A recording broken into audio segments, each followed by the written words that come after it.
नमस्कार दोस्तों, मैं अजय प्रकाश और आप देख रहे हैं द मूक नायक। राजस्थान के नए मुख्यमंत्री का नाम भजन लाल शर्मा है। भारतीय जनता पार्टी के पर्यवेक्षक दल ने इस नाम को सुझाया है।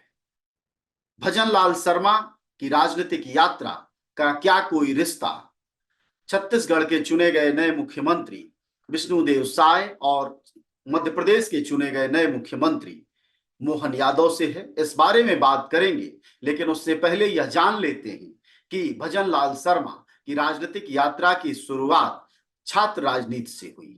वह आरएसएस यानी राष्ट्रीय स्वयंसेवक के संघ के छात्र संगठन अखिल भारतीय विद्यार्थी परिषद यानी एबीवीपी के सदस्य रहे। वहां से उन्होंने राजनीति की यात्रा शुरू की। आगे चलकर वह भारतीय जनता युवा मोर्चा में भी शामिल हुए और भरतपुर, जहां के वह बाशिंदे हैं, वहां अपने जिले के अध्यक्ष भी रहे। इसके अलावा मुख्यमंत्री बनने से पहले तक वह संगठन महामंत्री के तौर पर बड़ी जिम्मेदारी भारतीय जनता पार्टी में निभाते रहे। अब हम इस पर बातचीत करेंगे कि आखिरकार इस बड़ी जिम्मेदारी को देने के पीछे भारतीय जनता पार्टी का क्या मंशा रही है। सबसे बड़ा सवाल यह है कि क्या यह तीन जो चुने हुए मुख्यमंत्री हैं, जिनको कि भारतीय जनता पार्टी के पर्यवेक्षक दल ने चुना है, पहले छत्तीसगढ़ से विष्णुदेव साय, दूसरे मोहन यादव मध्य प्रदेश से और तीसरे अब भजन लाल शर्मा। भजन लाल शर्मा ब्राह्मण समुदाय से हैं, मोहन यादव पिछड़ी जाति से हैं और सबसे बड़ी बात विष्णुदेव साय आदिवासी समाज से हैं।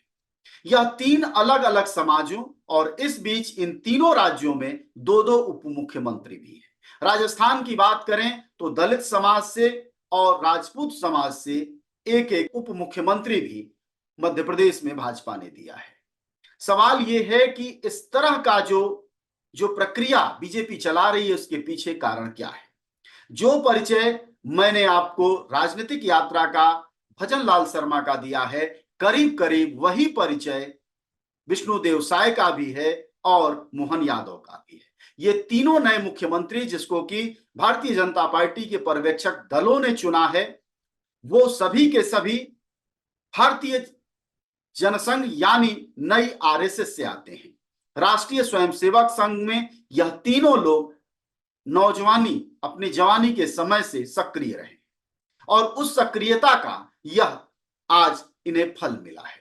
सवाल यह है कि क्या भारतीय जनता पार्टी को अब आरएसएस ने पूरे तौर पर कोऑप्ट कर लिया है, जैसा कि प्रधानमंत्री मोदी के आने के बाद से यह लग रहा था कि नहीं, भाजपा एक स्वतंत्र अस्तित्व में है।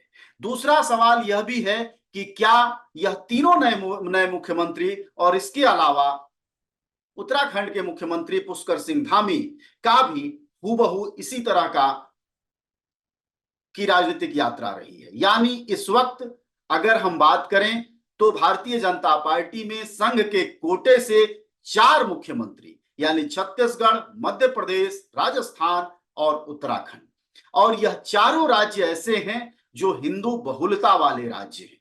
और न सिर्फ ये हिंदू बहुलता वाले राज्य हैं, बल्कि यहां हिंदू मुस्लिम समस्याएं भी लगातार सिरमौर रहती हैं। सांप्रदायिकता का भी बड़ा इशू रहता है।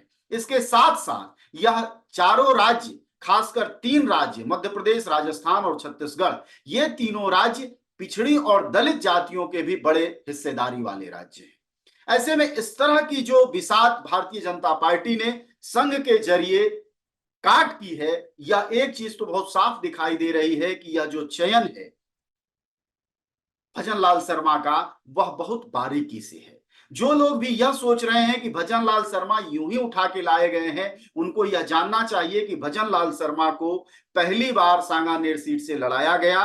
वहां सिटिंग एमएलए जो बीजेपी के थे अशोक लोहाटी, उनका टिकट काटा गया और विरोध हुआ वहां, बावजूद उसके भजन लाल शर्मा को ही लड़ाया। यानी एक बात बहुत क्लियर थी कि भारतीय जनता पार्टी ने आज नहीं तय किया है या संघ के जरिए आज नहीं तय किया है, बल्कि आज सिर्फ नाम बताया गया है। ठीक वैसे ही जैसे विष्णुदेव साय के बारे में कहा जा रहा है कि बहुत पहले उनका प्रचार करने के दौरान देश के गृह मंत्री अमित शाह ने यह बात कह दी थी कि आप लोग वोट दीजिए, इनको हम बड़ा आदमी बनाए।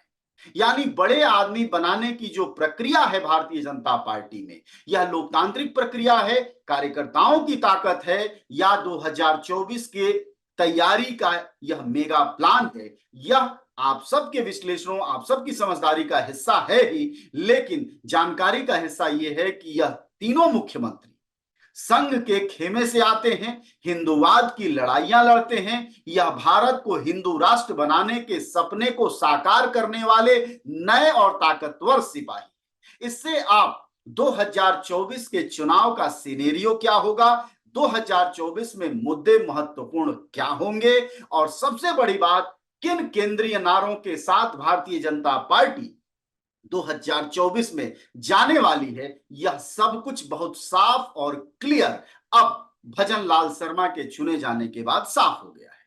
बहुत सारे लोग इस बात से खफा थे कि भारतीय जनता पार्टी के पास एक भी ब्राह्मण मुख्यमंत्री नहीं है। पुष्कर सिंह धामी राजपूत हैं, योगी आदित्यनाथ राजपूत हैं, यह दोनों लोग एक ही राज्य के हैं, अलग अलग राज्यों में मुख्यमंत्री हैं।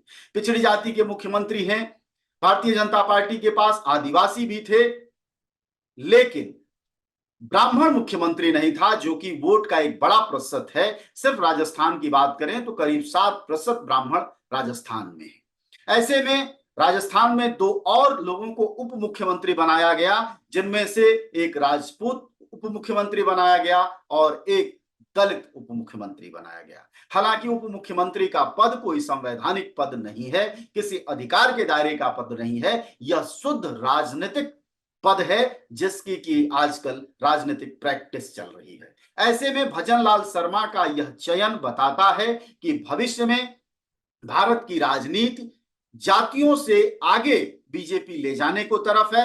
दूसरी तरफ यह भी दिखाई दे रहा है कि जातीय जनगणना के जो सवाल थे, वह क्रमशः करके भारतीय जनता पार्टी उसको समेटने की और उसका राजनीतिक जवाब देने की भी कोशिश कर रही है।